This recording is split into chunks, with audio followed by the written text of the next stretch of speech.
Iba-iba ang ugali ng bawat tao sa ating paligid, tulad na lamang ng ating mga kapitbahay. Mayroong mga tsismosa, yung tipong tinalo pa ang CCTV dahil nakatutok sila sa bawat galaw mo. Ngunit, mayroon namang tahimik lamang at ayaw makihalubilo dahil ayaw nilang malaman ng ibang tao ang kanilang personal na buhay.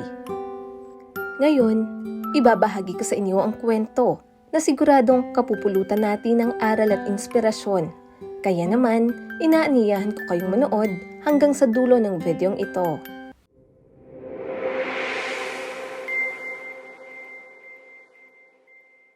Ang pangyayaring ito ay naganap sa London, ilang taon pa lamang ang nakakaraan, kung saan naninirahan si Lucy Ashen kasama ang kanyang pamilya. Ayon sa kanya, 21 taon na silang nakatira sa apartment at sa loob ng mahabang panahon na iyon, ni minsan ay hindi pa siya nakapasok o nakasilip man lang sa apartment na nasa tapat mismo ng kanilang tinitirahan. Ang alam lang niya, mag-isang nakatira doon ang matandang babae na sa tingin niya ay nasa 70 taong gulang na. At sa pagkakaalam niya, matagal nang walang bumibisita sa matanda. May mga pagkakataon na nakakasalubong niya ito. Sinusubukan niya itong kausapin upang makipagkaibigan, ngunit kaagad itong dumidistansya sa kanya o kaya naman kaagad pumapasok sa kanyang apartment. Palaging ganoon ang matanda. Hindi tulad ng iba nilang kapitbahay na nagbibigay ng pagkain o kaya naman ay makikipagkwentuhan kapag magkikita sila sa hallway o kaya ay sa elevator. Para kay Lucy, talagang misteryoso ang matandang babae. Ni hindi niya rin alam ang pangalan nito.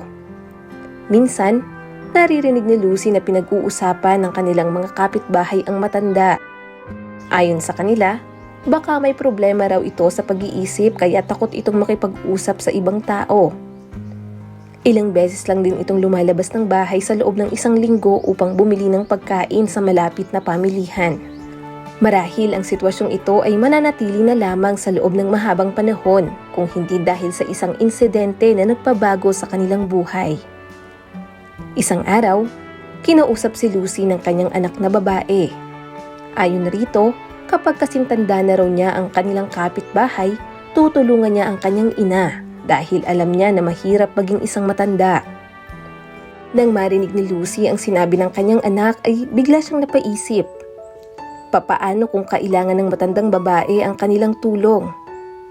Muling sinubukan ni Lucy na kausapin ang matanda, subalit palagi itong umiiwas o kaya naman ay itinataboy palayo si Lucy. Ayon rito, hindi niya kailangan ang tulong ng kahit na sino. Kaya niya raw ang kanyang sarili. Gustuhin man ni Lucy na tulungan ang matanda ay wala naman siyang magagawa dahil hindi nito tinatanggap ang kanyang tulong. Lumipas pa nga ang mga araw, linggo at mga buwan ay ipinagpatuloy lamang ni Lucy ang pangungulit sa matanda. Alam niyang kailangan ito ng tulong ngunit nahihiya lamang ito. Napapansin niya rin na hindi maayos ang pananamit at itsura ng matanda. Dahil sa patuloy na pangungulit ni Lucy sa kabila ng pag-iwas nito sa kanya, hindi kalaunan ay nagbunga rin ang lahat sapagkat pumayag itong sumilip si Lucy sa kanyang apartment. Noong mga sandaling iyon ay masaya si Lucy dahil sa wakas ay nakuha niya na ang tiwala ng matanda. Ngunit hindi niya inaasahan kung ano ang kanyang makikita sa loob. Pagbukas ng pinto, kaagad nakita ni Lucy ang katakot-takot na kalat at dumi sa loob ng apartment. Alam niya na hindi na kaya pang maglinis ng matanda, subalit hindi niya lubos akalain na ganoon kadumi ang bahay nito. Ang sahig ng bahay ay talaga namang napakakapal ng alikabok. Ang bagay na ito pa lamang ang unang nasilip ni Lucy. Nang tuluyan na siyang makapasok sa loob ay lalo siyang nagulat. Kasabay noon ang awa na naramdaman niya para sa matanda. Bukod sa sahig na madumi, ang mga kasangkapan at mga damit nito ay lumang-luma na rin. Napakakaunti na rin ang pagkain sa ref nito at sa tingin ni Lucy, ang mga pagkain iyon ay puro expired na. Hindi pa roon natatapos ang lahat dahil natuklasan niya na ang matandang babae ay 13 taon na palang hindi naliligo mula nang masira ang metro at makina sa kanyang apartment. Natutulog rin ito sa maduming kama na nakalagay lamang sa sahig. May mga amag na rin sa dingding ng kanyang kwarto. Basag na rin ang isa sa mga bintana nito. Sa kabuuan, hindi na ito matatawag na tahanan para kay Lucy o para sa matandang babae. Ayon sa matanda, hindi niya na raw magawang maglinis dahil mahina na ang kanyang katawan. Maging ang kanyang kalusugan ay napabayaan na rin sa paglipas ng panahon. Dahil mag-isa na lamang siya sa buhay, pilit niyang pinapagkasya ang maliit na pensyon na kanyang nakukuha para ibili ng gamot, pagkain at iba pang mga bayarin. Noong mga sandaling iyon ay hindi na nagdalawang isip pa si Lucy na tulungan ang matanda. Inamin din ng matandang babae na naghihilamos at nagsisipilyo lamang siya araw-araw. Bukod sa limitado ang tubig ay takot rin siyang maligo ng mag-isa dahil baka madulas siya sa banyo. Dahil roon, napagpasyahan ni Lucy na paliguan ang matanda. Nilinis niya rin ang apartment nito sa tulong na rin ng kanyang anak na babae na nagngangalang Ruby. Halos araw-araw silang pumupunta sa bahay ng matanda upang maglinis. Makalipas nga ang halos 1 linggo mula nang sinimulan nila ang pagtulong sa matanda ay naging maayos at medyo kaaya-aya na ang itsura nito. Ibinahagi niya ito sa kanyang Facebook account upang humingi ng tulong para sa matanda. Ayon sa kanyang post, kung mayroon silang mga gamit na hindi na kailangan tulad ng mga gamit sa kusina at iba pang mga gamit sa bahay ay maaaring ipadala sa kanilang address dahil malaking tulong ito sa kanilang kapitbahay. Ang post ni Lucy ay nabasa ng kanyang mga kaibigan at kamag-anak na kaagad nagpadala ng tulong. Marami rin ang nag-share ng kanyang post na naging dahilan upang marami ang mag-donate, hindi lamang ng mga gamit kundi pati na rin ng mga pagkain, damit at pera. Kinabukasan, matapos ang nasabing post ay natanggap ni Lucy ang ilang kasangkapan na siya namang ipinalit sa gamit ng matanda. Halos 80% ng mga gamit nito ay itinapon na ni Lucy dahil sa kalumaan ng mga ito. Ang tanging itinira niya ay ang lutuan at refrigerator. Makalipas nga ang ilang araw, ang maduming higaan ng matanda ay napalitan na ng komportableng kama. Mayroon na rin siyang mga magagandang gamit at mga bagong damit.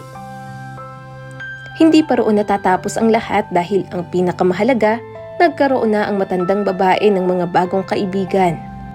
Mga taong handang tumulong sa oras ng pangangailangan, mga kapitbahay na aalalay sa kanya sa mga sandaling hindi niya nakaya.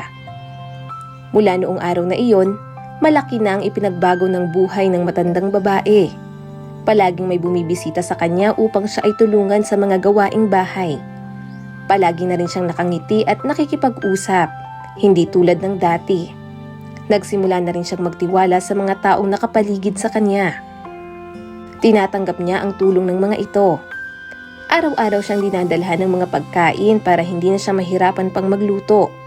Ayon sa kanyang mga kapitbahay, simpleng bagay lamang daw ito para sa kanila. Tutal, palagi naman silang nagluluto kaya dadagdagan na lamang iyon ng kaunti para sa matanda. Anak na rin ang turing niya kay Lucy dahil sa kabutihang ginawa nito sa kanya, na ni minsan hindi niya naranasan sa iba. Naging maayos ang buhay ng matanda, subalit noong July 20, 2018, tuluyan na siyang namaalam sa edad na 77. Ipinost ito ni Lucy sa Facebook page na kanyang ginawa. Ayon pa sa kanya, 6 na buwan bago sumakabilang buhay ang matanda ay nakapiling nito ang kanyang mga anak at apo. Nagpapasalamat siya sa lahat ng mga taong tumulong sa kanya sa nakalipas na 2 taon. Sa mga huling oras ng matanda, sinamahan siya ni Lucy sa ospital para alagaan. Sinusuklayan niya ng buhok at kinukulayan ng pula ang kanyang mga kuko. Nakalimutan na rin ng matanda ang pangalan ni Lucy dahil sa kanyang demensya. Pero sa kabila noon, ipinagpatuloy lamang ni Lucy ang pagtulong sa kanya. Ang kwentong ito ay nagpapaalala sa atin na maging mabuti tayo sa ating kapwa. Huwag tayong mag-atubiling tumulong sa mga nangangailangan lalo na sa mga matatanda. Darating ang panahon na lalabo ang ating mga mata, puputi ang ating mga buhok at tuluyan ang hihina ang ating pangangatawan. At sa puntong ito ng ating buhay, sana ay mayroon ding magmagandang loob na tayo ay tulungan, tulad ng ginawa ni Lucy. Maraming salamat sa patuloy na panonood sa aking munting channel. Kung nagustuhan mo ang videong ito ay huwag mong kalimutang mag-like and subscribe at pakipindot mo na rin ang notification bell para updated ka sa mga susunod nating video.